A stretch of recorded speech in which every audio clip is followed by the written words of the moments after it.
Good afternoon. I'm going to say it again. Good afternoon. All right. See, that's what I'm talking about. I come from a call and response background. You know, I'm used to having people here with me. And speaking of being here with me, I am so glad to see each and every one of you here this afternoon. My name is Dr. Sonia Trent Brown, and I am the Vice President for Culture and Inclusive Excellence at Hope College, and we are in for a time today.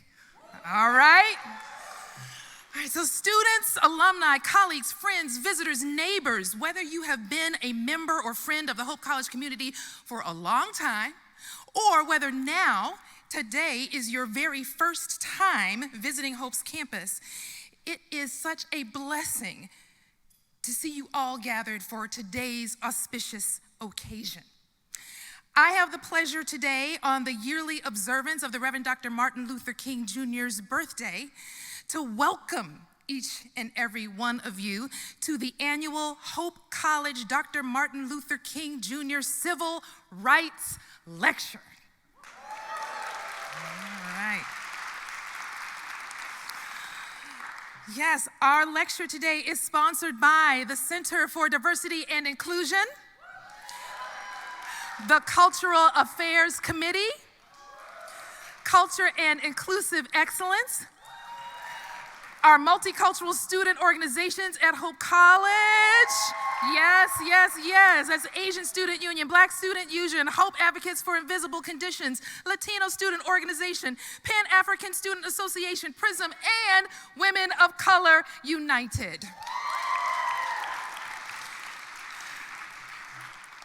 And also by the GROW collaboration, which is a campus-wide collaboration of promoters, allies, and influencers who are working continuously toward building a more diverse, equitable, and inclusive community. All right.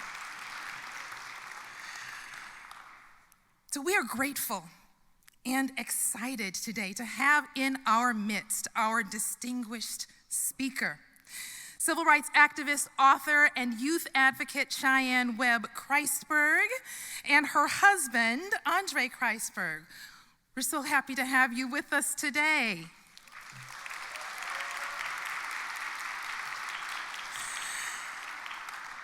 Sheyann Webb-Christburg is one of the youngest activists during the civil rights movement in Selma, Alabama in the 1960s, who was named by Dr. King as the smallest freedom fighter.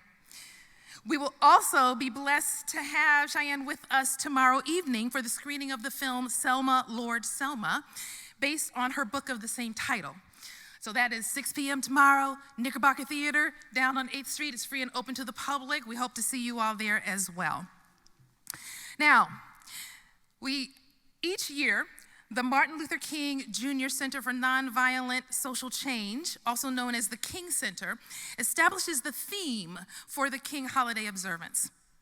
The theme for the 2023 observance is, "It Starts With Me," cultivating a beloved community mindset to transform unjust systems. I'm gonna say that again. It starts with me. Cultivating a beloved community mindset to transform unjust systems. Now, according to the King Center, Dr. King's beloved community is a global vision in which all people can share the wealth of the earth. In the beloved community, poverty, hunger, homelessness will not be tolerated because international standards of human decency will not allow it.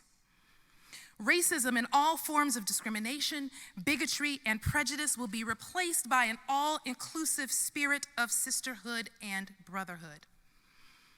Now, for Dr. King, the beloved community wasn't some future far-off, unenvisionable goal. It was a realistic, achievable goal that we can all work together toward in the here and now. Something that can be attained by a critical mass of people who are committed to and trained in the philosophy and methods of nonviolence. Now, at Hope College, our mission aligns with Dr. King's global vision.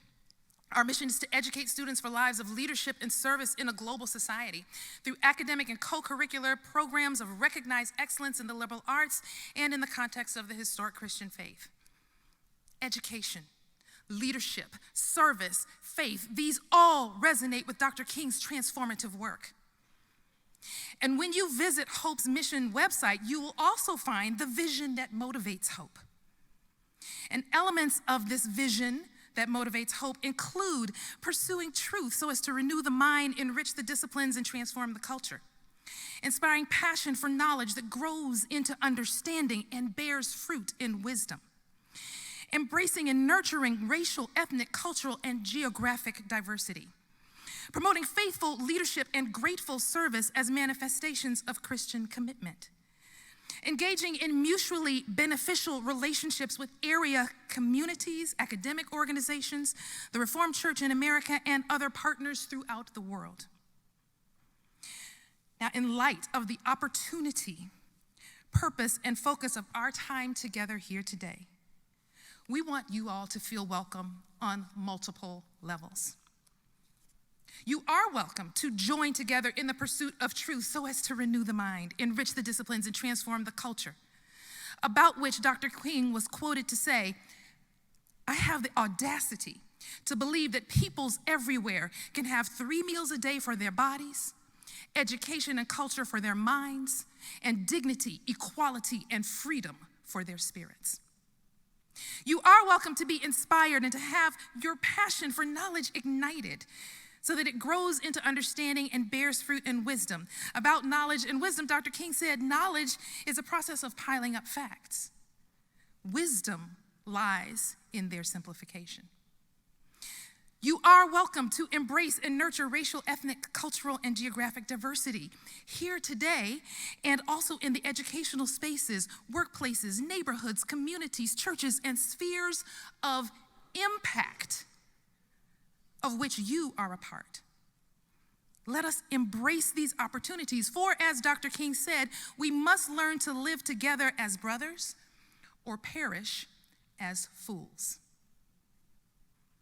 You are welcomed to join with us here at Hope College as we promote faithful leadership and grateful service as manifestations of Christian commitment, as was also true for the Reverend Dr. Martin Luther King Jr., who said, "I still believe that standing up for the truth of God is the greatest thing in the world. This is the end of life. The end of life is not to be happy. The end of life is not to achieve pleasure and avoid pain. The end of life is to do the will of God, come what may." He also said, always be sure that you struggle with Christian methods and Christian weapons. Never succumb to the temptation of becoming bitter. As you press on for justice, be sure to move with dignity and discipline, using only the weapon of love. And last but not least, you are welcomed to engage in developing mutually beneficial relationships within your area communities, academic organizations, workplaces, churches, government and civic agencies, and other partners throughout and around the world. Emphasis on mutually beneficial relationships and throughout the world. For as Dr. King said, an individual has not started living until he can rise above the narrow confines of his individualistic concerns to the broader concerns of all humanity. I am certain that what we have the opportunity to hear here today will resound with truth, renewal of the mind, cultural transformation, inspiration, passion, understanding, wisdom, faithful leadership, grateful service, relationship building, and connecting with the humanity of us all. The time is now. As Dr. King would say, there is a fierce urgency of now.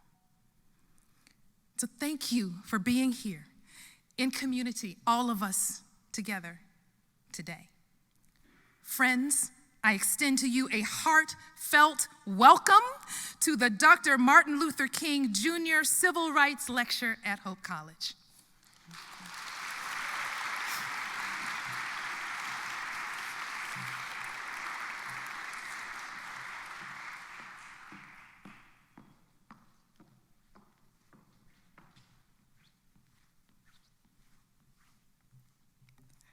Good afternoon. Thank you. My name is Ayana Jiroge, and I will be singing Lift Every Song and Sing, Every Voice and Sing, otherwise known as the Black National Anthem. If you are able to, please rise.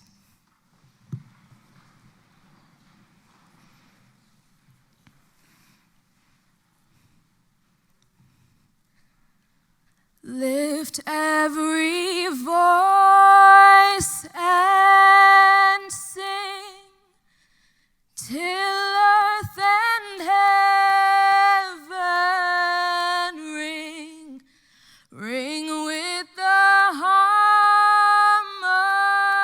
harmonies of liberty. Let our rejoicing rise high as the listening sky.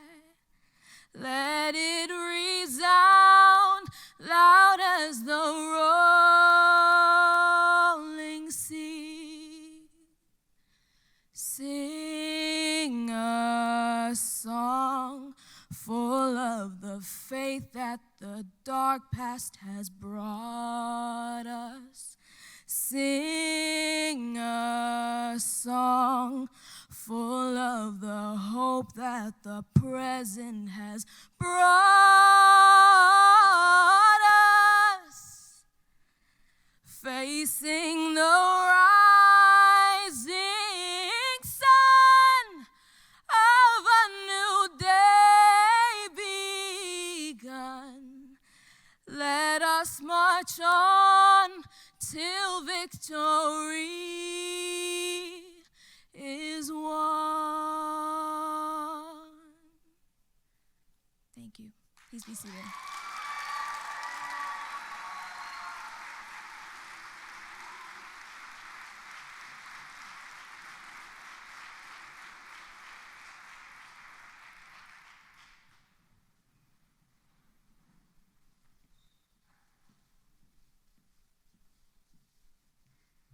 Hello, everyone. My name is Isabella Mushere, and I'm a senior at Hope College, and I'm going to be reading a poem by Amanda Gorman.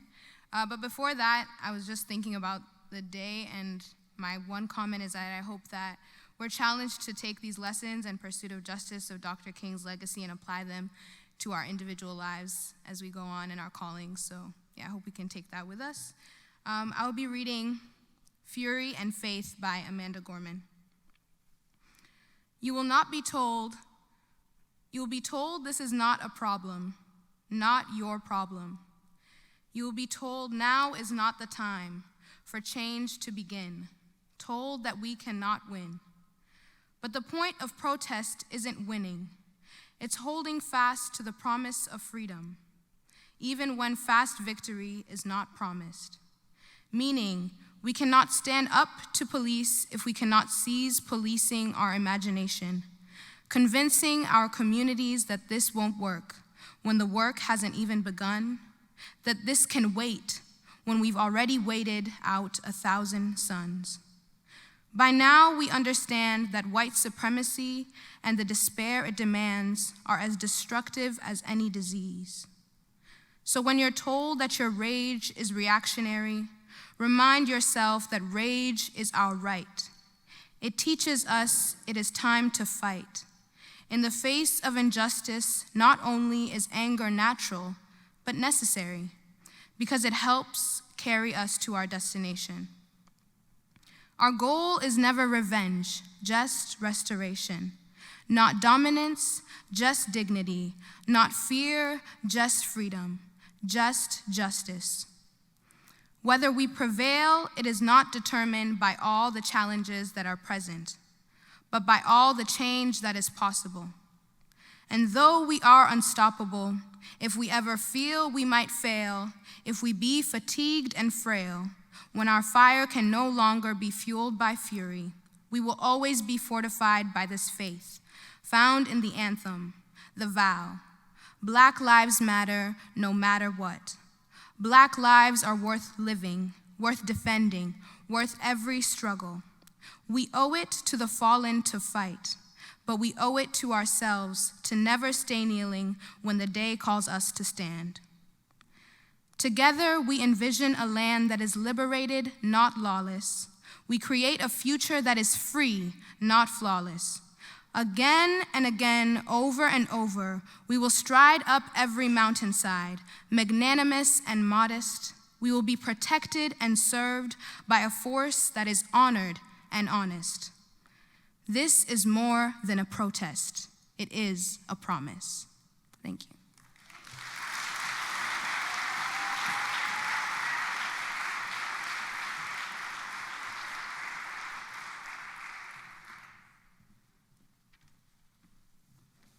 Good afternoon, everyone.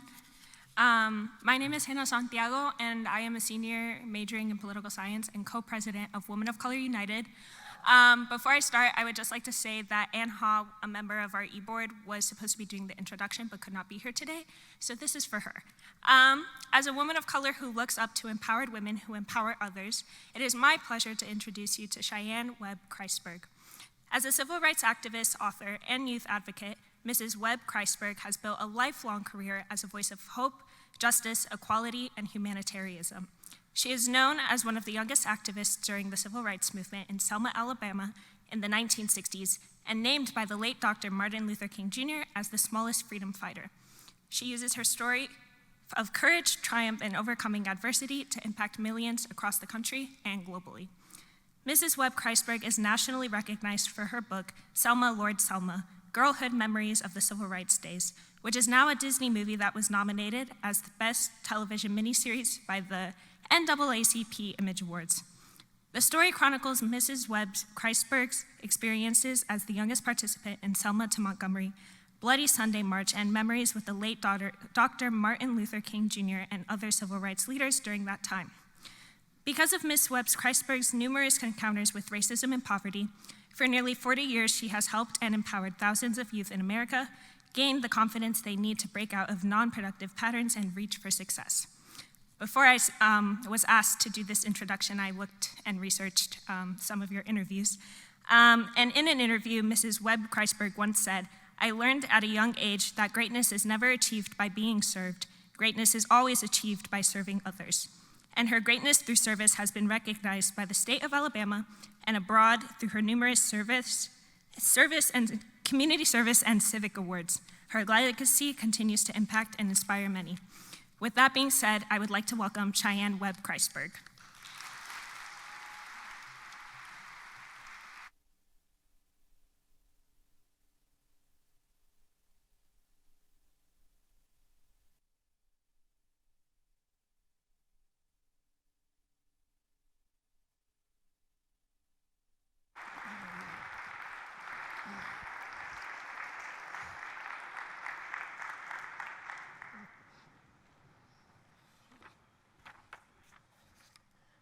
Good afternoon. Good afternoon. Very good. Listen, I want to thank you, Hannah, for that good and short introduction. You know what? I'm extremely grateful to have this opportunity to be here at Hope College, right here in Harlem, Michigan, for the first time on such a significant occasion. I get the chance and opportunity to travel the world, but this, to me, even in my short stay, is a very unique city and such a very unique college. When I attended the chapel service this morning, I was overwhelmed at the students' participation and attendance. I have been to many chapel services, but never have seen that many students at a chapel service. So that speaks a lot of the college's image and the leadership here at Hope College. You know what? I'm always interested in speaking and engaging with young men and women, especially at such a time as this. But let me first put a few protocol things in order. I want to first thank my dear cousin, Javon Willis. He's been working. Where's Javon? Stand up, Javon. There he is. Listen, Javon has been talking to me for years about coming to Michigan, particularly coming to Hope College. And I really appreciate you thinking of me, Javon, and making this a reality. Let's give him another round of applause.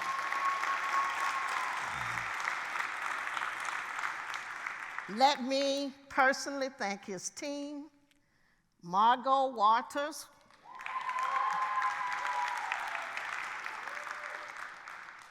Polly, thank you for your great hospitality. You all have been awesome in accommodating me before I came here, and you're still on the stick now. It's great to have a good team. Believe me when I tell you. So, but let me take this opportunity too, if I may, to thank the Vice President, Sonia Brown. Thank you so much. It's great meeting you. And I am very happy to see my family that's present. Dina, Javon's wife, Aaliyah, Alana, Alexis, Quinn, and even your best friend. I told her I can't pronounce her name. Beautiful name.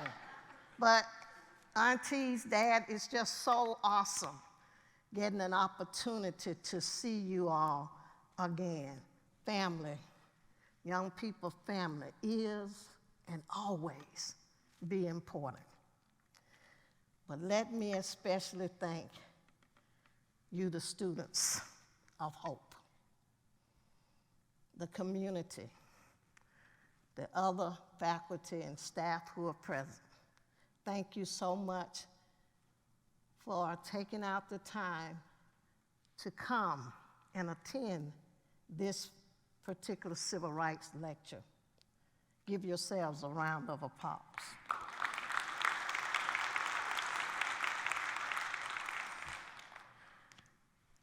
Lastly, I want to thank my husband and my traveling companion. Without him, I can't do it. And I want you all to give him a round of applause, Andre Christburg.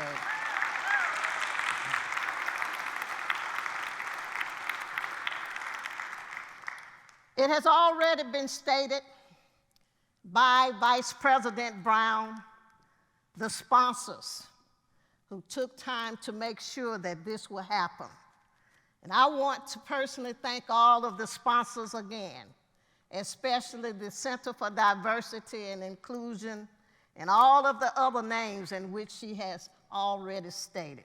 We thank you so very much. You know, I stand here this afternoon as a product and true testimony of the inspiration that was bestowed upon me as a child.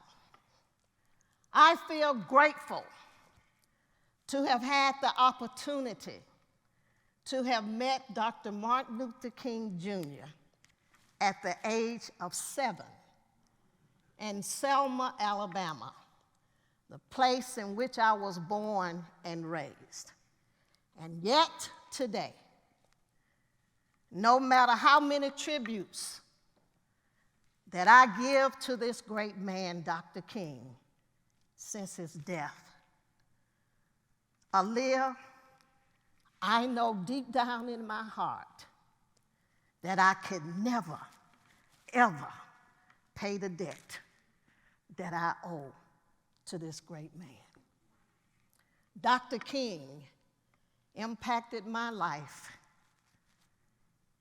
in a most profound way.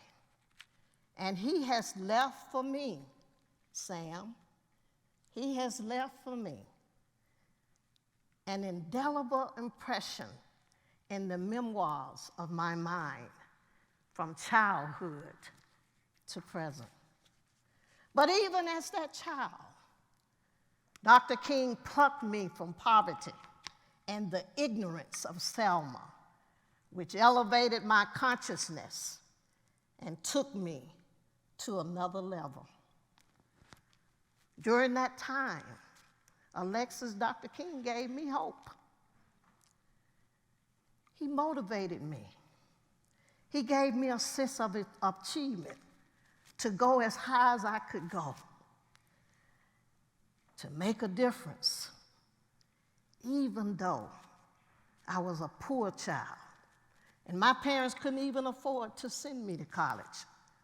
I wasn't even thinking about college, Ayanna, but it was Dr. Martin Luther King who talked to me about getting the best education that I could and look forward to going to college.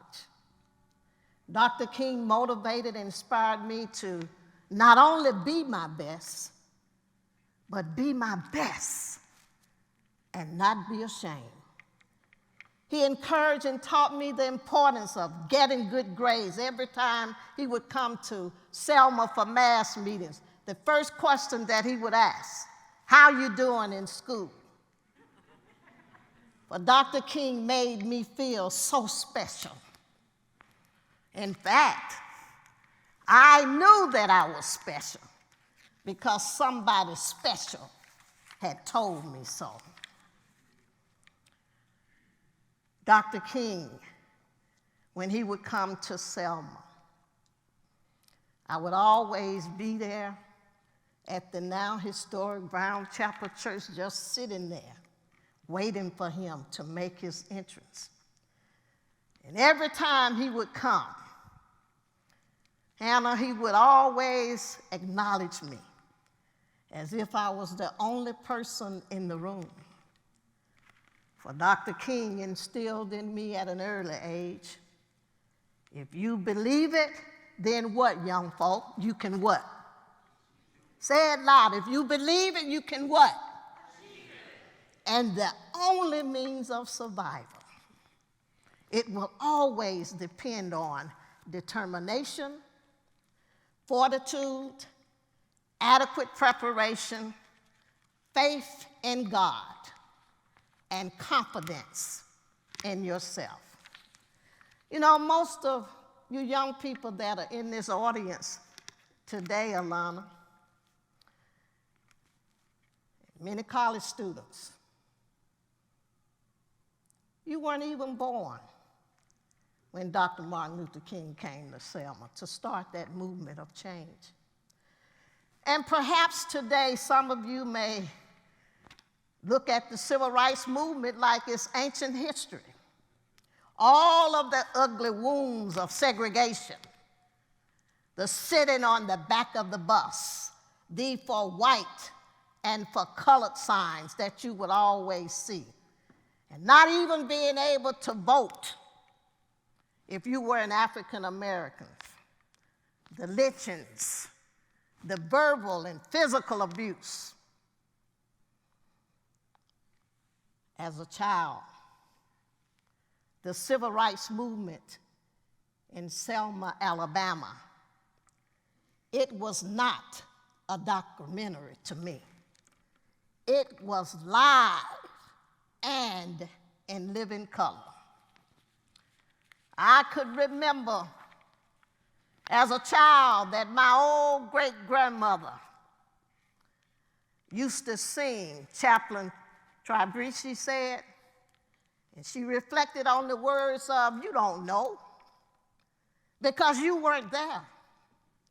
You don't know when, and you don't know where. But I can stand right here before you this afternoon, and I can say to you, yes, I do know, because I was there. And as I stand here, I'll never forget when, and I'll never forget where. And I thank God for allowing me the opportunity to be a part of that history and see my childhood experiences as Dr. King's smallest freedom fighter. Yes, it was when I was 8 years old, growing up in the Selma Civil Rights Movement, Javon, when my life was changing without me even knowing it. Growing up in the midst of injustices, racial discrimination, violence, tears, and even death of people like Jonathan Daniels, the young minister who came to Selma, Alabama to join in that struggle. Chaplain Shamari, the late Viola Luso, who came to Selma, who was killed. The late Reverend James Reeves, the minister who was killed, trying to make his way back home to return back to Selma. All of these people, I had the opportunity, young people, to meet personally. Many of them stayed in our homes. But growing up in George Washington Carver projects, from a poor family of 8 then, back in those 60s, it was rough. When people came to Selma, trying to join in that struggle, fighting for our inalienable rights, this was devastating. But as I grew in that movement, things became much clearer to me, Margot. There were times when I was not only disobedient, I was a disobedient child. My parents couldn't do anything with me during turbulent times. But those were the times when I was disobedient. But there were also times this little girl, students were scared and fearful for her life. But it was the confidence and the determination that Dr. King and Congressman Lewis and others, in which I was surrounded by, had instilled in me as that child. They gave me that energy, Polly. They gave me that enthusiasm and encouragement to continue on. You know, I can remember the first time that I met Dr. Martin Luther King Jr. My best friend, Rachel, and I, we would always play in front of the now historic Brown Chapel AME Church. But on this particular day, I'll never forget, as we were playing, there were these beautiful cars that had driven up. And as these cars had driven up, of course, they had gravitated our attention to them. And we found ourselves as little girls when just walking over to those cars. And then we saw some of the men who had gotten out of the cars. They were surrounding this one particular man. And one man who was helping, assisting, putting this black suit jacket on this man who had on a white starchy shirt, a black tie, and black slacks. As he was assisting putting his jacket on, he turned and said to us, he said, "Do y'all little girls know who this man is?" And of course, we didn't know who any of them were. He said to us, "This is Dr. Martin Luther King Jr." And as soon as he introduced us to Dr. King immediately started talking to us. And he asked us the normal questions that adults will ask children. He asked us our names. Where did we go to school? Where did we live? And we were just pointing our little fingers in the direction of our homes. And he continued to give us those conversations as they were making their way in the rear of Brown Chapel Church on this particular day to have a strategy meeting. That same man, when we got to the rear door and we were getting ready to walk inside of that door before they would start that meeting, he said to us, "You girls can go along and play now because we're about to have a meeting." And Dr. King suddenly said to him, "No." He took us by our hands. He said, "Let them stay." And he took us on into that church in the room where that meeting would take place. And it didn't stop there. Before that meeting would start, Dr. King went and got 2 little chairs. And he brought those chairs in the rear of that room and asked us to have a seat.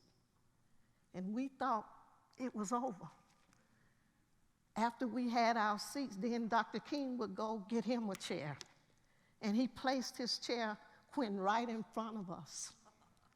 And he continued to talk to us until that strategy meeting would start. And one of the things that Dr. King asked us in that conversation, he said, "What do you girls want?" And we didn't know how to answer that question. He said, "Now, when I ask you girls, what do you want? I want you to say what?" He said, "I want you to say freedom." He said, "Now say it louder. What do you want?" Freedom. He said, "Say it loud, children. What do you want?" Freedom. And the next question he would ask us, he said, "Now when do you little girls want it?" And we didn't know how to answer that question. He said, "Now when I ask you when do you want it, I want you to say what?" Now. He said, "Now children, say it louder. When do you want it?" Now. This was my first acquaintance with the late, great Dr. Martin Luther King Jr. A day and time in which I would never, ever forget. And I'm so grateful again to have had that opportunity to meet this man, at such an early age. One who changed my life and who has made me the person that I am today. And then Dr. King would get ready for that strategy meeting. And he said to us, "I want to see you little girls before I leave." And of course, after they started their meeting, my best friend and I ran out the door. We couldn't wait to go home and tell our parents we had met this man. And when I got home to tell my parents that I had met this man by the name of Dr. King, you know what my daddy said to me? And you got to remember, young people, these were very bad times when people like my parents were working in the factories trying to make a living. And during these times, during that struggle, if you were seen participating, you easily could have been hurt or killed. I didn't understand all of that. Not at that time, but when I was so excited and I told my dad I had met Dr. King, you know what he said to me? "You just better stay from around that mess." But through my own intuition, I had met somebody special. And I was determined to see Dr. King before he would leave that day, in spite of what my dad would say. So I slipped out of my door. And that's when I stayed there until that meeting would end and walked Dr. King and his entourage to their cars. And Dr. King would tell me again, he would kiss me on my cheeks and say, "I want to see you when I come back. And certainly, that was the first chord that struck me as that little girl when I decided to join in that army, in that fight, in that struggle, to be a part of that movement. And whenever I knew that Dr. King or even a mass meeting was to take place at Brown Chapel Church, my best friend and I would be there. Yes, I still can remember when I was that little girl being in Dr. King's presence and listening to him speak, and even when I was listening this morning to him speak, and watching the way when Dr. King would come, the way in which people received him, both black and white, those few people who were courageous enough to be there. I watched the way in which his total demeanor sparkled every time. It was a great spirit, young people, that exuberated in the hearts and souls of all of the people who were there. And now, in 2023, even when I listen at Dr. King's speeches, I still feel a chilling sensation that reminds me over and over again about that movement. I constantly think of the many times when Dr. King would just hold my little hands and hoping he would never let them go and kiss me on the cheek to tell me he'll be back to Selma to see me again. Memories that I'll never, ever forget. However, what led to be the most traumatic experience of my life during that struggle in the Civil Rights Movement in Selma was my participation on the Bloody Sunday March on the Selma Edmund Pettus Bridge. I'll never forget the many threats that had been made about the possibilities of anyone who would participate on that particular march. I had written my parents a note trying to explain to them, even though they had warned me over and over again that I could not participate on that march. But I remember writing that little note in my own childish way. And I put that note on the washing machine, and I again slipped out of my back door, making my way to Brown Chapel AME Church that morning. And when I got there, normally I would sit on the front pew anytime there were mass meetings, but on this particular day, I sat on the back pew. And I sat there listening to the freedom fighters singing songs, to the many prayers, and there was nothing that was done. There was no march, no mass meeting, nothing without prayer. And I remember the speakers. At that particular time, Dr. King wasn't there. It was the late Congressman John Lewis and the late Hosea Williams. And as I sat back there, people were singing freedom songs, clapping their hands, patting their feet. And I remember them giving special instructions to all of the courageous people who were there. You just had to be there in order to feel that deep, embedded spirit that existed among those freedom fighters who had a made-up mind. And this particular march was led by young people who understood the mission, who understood Dr. King's ministry of nonviolence. They were ready. So as I sat there and listened to those instructions that were given before this march, everybody were asked to go out front and line up to start the march. And as they were passing me, many of them were trying to discourage me. And then I would follow them out to the front. And I'll never forget one of the teachers by the name of the late Mrs. Margaret Moore. I saw her as she had lined up, and I went to her, and she was trying to discourage me too. And I started crying. And I still stood there, and as I cried, she just took me on by the hand and said, "Come on, child." And we were asked to kneel down and pray before that march would start. And then the march was making its way to the Edmund Pettus Bridge.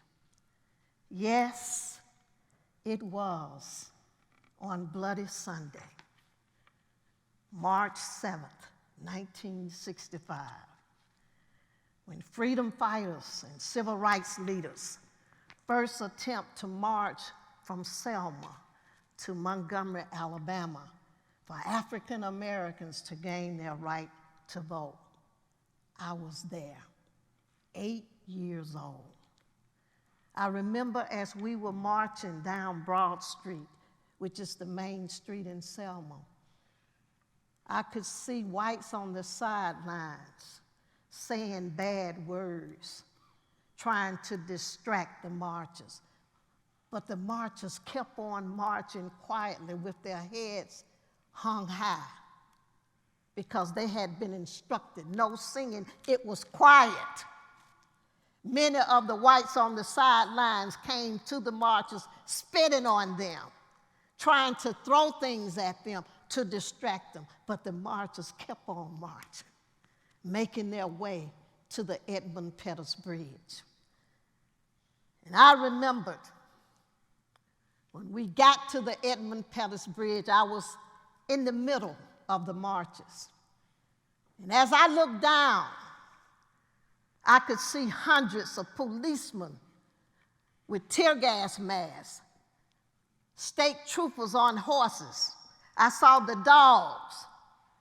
This was a frightening picture for me, and I just knew something was going to happen. My heart had begun to rumble and beat real fast.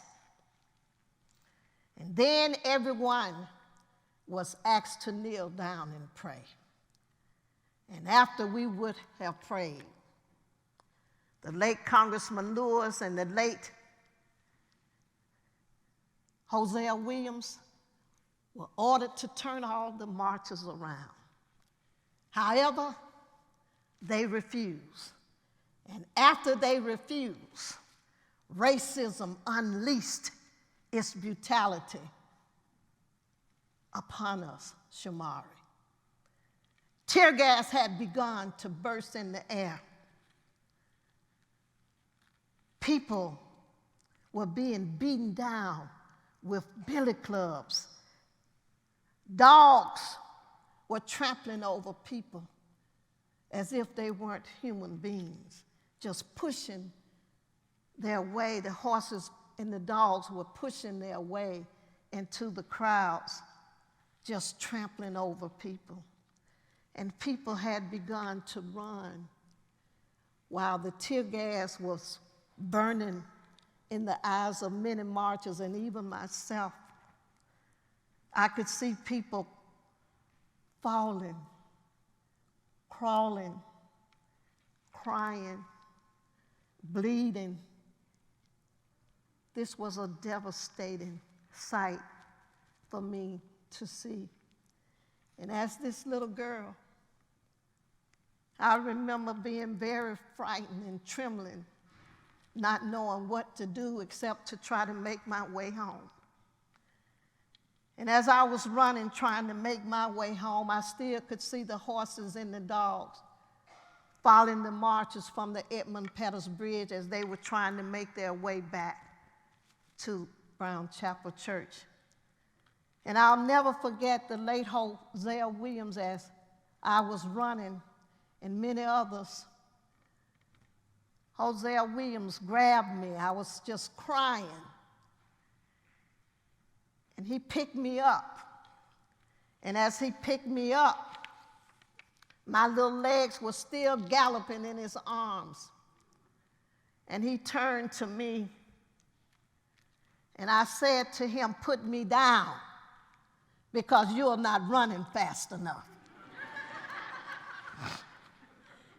However, he accompanied me and others as we made our way back to George Washington Carver Projects. The dogs and the horses were still there in George Washington Carver Projects. And I could see many people standing in their doors. And when I ran to my door trying to make it home, probably I'll never forget, both my parents were standing in the door and my dad had his shotgun. And when they saw their child, it was as if they were waiting for their child to come home. I'll never forget, Dina. They opened the door wide for me to come through. And I ran completely up the steps, devastated, to my room. And they would come behind to try to comfort me. You know,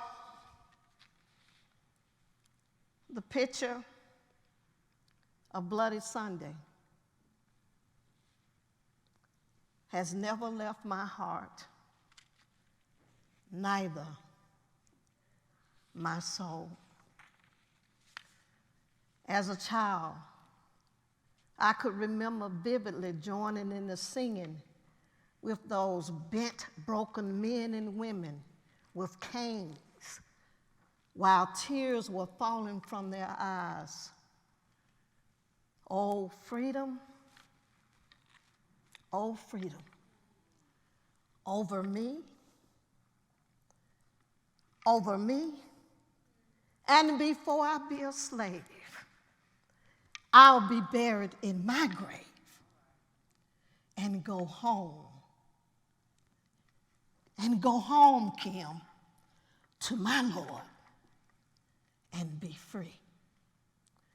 This was the day that this song resonated in my heart. I would often hear them singing that song, but on this day, I understood it. You know, everything that happened and everything that people fought, died, marched, and struggled for in the 60s was for African Americans to gain their right to vote. African Americans during that time, they fought the plight of condemnation, exploitation, segregation, degeneration, and victimization. And yet today, we still have some of the same concerns. You know, even after 57 years, Vice President Brown, as I reflect on that Bloody Sunday march, on that Edmund Pettus Bridge in Selma, Alabama, today I still often question just how far we have come as a people, even though we have elected our first African American president. Much blood, sweat, and tears had been shed in an effort to gain our right to vote. And yet today, based upon what we have witnessed in the deaths of so many people, George Floyd, so we can name the many traumatic incidents that have happened, we still have a long way to go. People still are not exercising that right to vote. And that's why I particularly want to express to young people this afternoon, whenever you become of age, and if you are of that age right now, to exercise your right to vote. It doesn't matter who you vote for, whether you're a Republican, Independent, or whether you're a Democrat, vote. Vote. Your voice matters. You matter. Please exercise your right to vote and take great pride in it. So, today, not only in southern states, but all over the United States, you must know that racism still rears its head in an attempt to disarm people of their identity and respect as human beings. And I submit to you this afternoon that we have progress politically, socially, and economically, but yet in many instances, we are still divided. Our nation is faced with many challenges. The future of America hangs on the fact that we have an opportunity together to join hands and hearts, to talk together, to walk together, to work together, to pray together, and build that beloved community that Dr. Martin Luther King Jr. envisioned. As a child of the movement, regardless of what I experienced and witnessed during those turbulent times growing up in Selma, I was touched, taught, and mentored by great men of humanity, Dr. King and Congressman John Lewis, even being in the midst of racism and hatred, segregation, violence, and death of people. I still lead with strong convictions to believe in Dr. King's leadership, his Christian principles, his philosophy of nonviolence, and his concept of the beloved community. So as I close, there's much to be said, and there's much to be done. It's a long road. It's a long road to change, but it's very necessary for each of us not to add to the problem, not to add to the challenges at hand, but to become a part of the solution. And in doing so, I encourage you, especially to the students of Hope, I encourage you to always stand strong behind principles and purpose. You are at the right point in your lives right now to improve situations, implement plans, mobilize, organize, strategize, and become great leaders of change.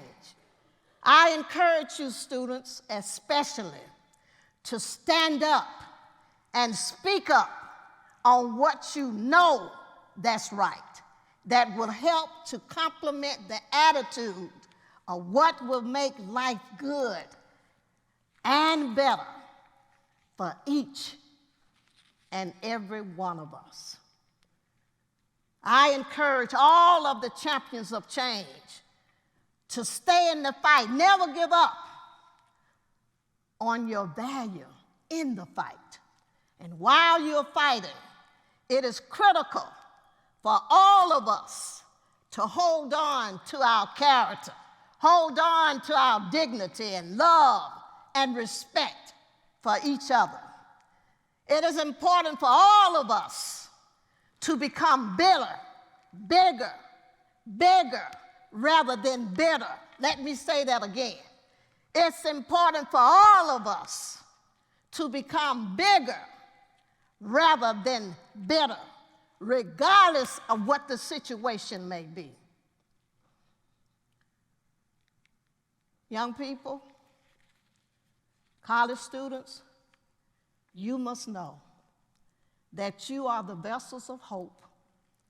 You are our vessels of change, and you are our instruments of peace and progress. You are the change in which we are waiting for. So the call to action is now. And as Vice President Brown mentioned earlier, the time is now. And as Shamari mentioned this morning in the chapel service, he said, there's no need to procrastinate, students, neither hesitate on your righteous callings. Everybody has a calling, as he mentioned. Yes, it's time to stand up for what's right. And he mentioned earlier, when you're standing up for right, sometimes you are out there by yourself and it's hard. It takes the courage that Dr. Martin Luther King Jr. and other students had when they fought in Selma, Alabama. It takes faith. It takes prayer. And it is my hope as I go to my seat, it is my hope that if you have not heard anything from me this afternoon, it is my hope that you find an individual spirit of hope, an individual spirit of courage with a strong sense of commitment and determination, and knowing that you can make a difference. So our goal is that we all should create a beloved community that will require qualitative change in our hearts and souls, as well as a quantitative change in our lives. Always remember that your life has ultimate significance, and you are the only one who can determine what your life's blueprint will be like. You're the only one who can determine what that blueprint will be for you. So the question is, you got to ask yourselves, what am I going to do? What am I going to do? Thank you so very much.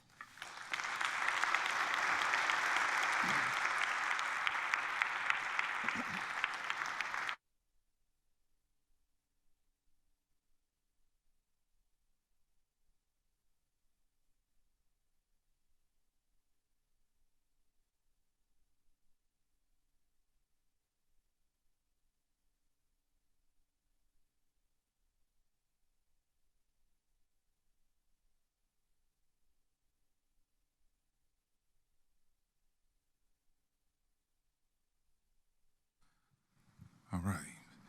So as we prepare to close, first of all, I want to say thank you, cuz.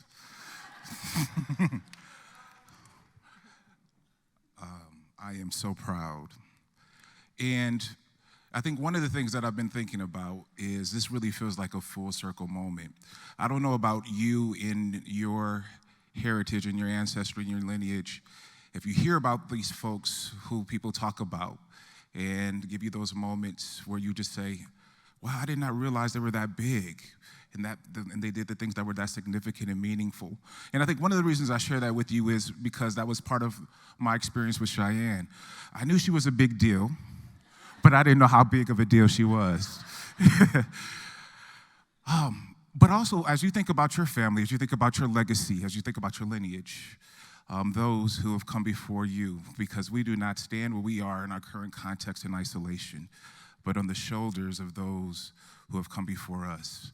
And so my hope and prayer is that the ancestors are proud as we reflect and remember a man who was taken, whose life was taken I just, sometimes I wonder, what would it look like? What would it be to have Dr. King still here? Because as much as we can sometimes, I think, romanticize about the dream, I don't think he wanted to lose his life. I don't think he wanted to be a martyr. He did. He would be very sad about what we're still being challenged with today. Dr. King would be very sad, but yet at the same time, he would still be out there fighting for that beloved community to come together, to work together, to love each other, respect each other. Because we are all challenged. It doesn't matter who you are, your status in life, or even what color you are. We all are challenged in life, and we need each other. We do. So thank you for the encouragement. And, you know, Holland community, I think about you and have been thinking very thoughtfully about you the past couple of weeks. I know there has been so much grief and hurt and pain and probably even confusion. And I think oftentimes maybe even questioning, do your actions matter? Does your involvement matter? And so I hope today that you can be encouraged and be reminded, number one, there's nothing new with the struggle. The struggle is real. It's always been a part. But beyond and bigger than the struggle, I think, are the opportunities to see some amazing innovation and opportunity for change. And so I hope that all of us as a community of folks, of people, can be reminded to be encouraged to continue the good fight and stay critical. I don't care what people tell you. Stay critical, stay critical, stay critical, stay critical. It's okay. Because as a community of people, and as you were talking about before, collectively, the things that we can do. And so I wonder, is it possible to get an office back that was taken in a quick decision? And I'm referring to the county office of diversity and inclusion. I wonder if it's possible, or is it over? Well, I guess to be honest with you, in part that's up to us and how we choose or decide to respond to moments like this. And so be encouraged as you continue in the fight, and know that the Center for Diversity and Inclusion, we're going to continue to do what we've always been called to do, and do that with a greater fervor and commitment as we join you in the fight, in the struggle. So thank you, cuz. Appreciate you. Thank you. Appreciate you. So a couple of things that I need to say. Well, last thing. One is a book signing in the back. So if you'd like to grab a copy of the book or just show some love to Sheyann, you can feel free to do that. That'll happen in the back in just a moment. And I, too, would just like to thank all of those connected and involved with today. I just think we have some of the most amazing students at Hope College. Can you give our Hope students a hand?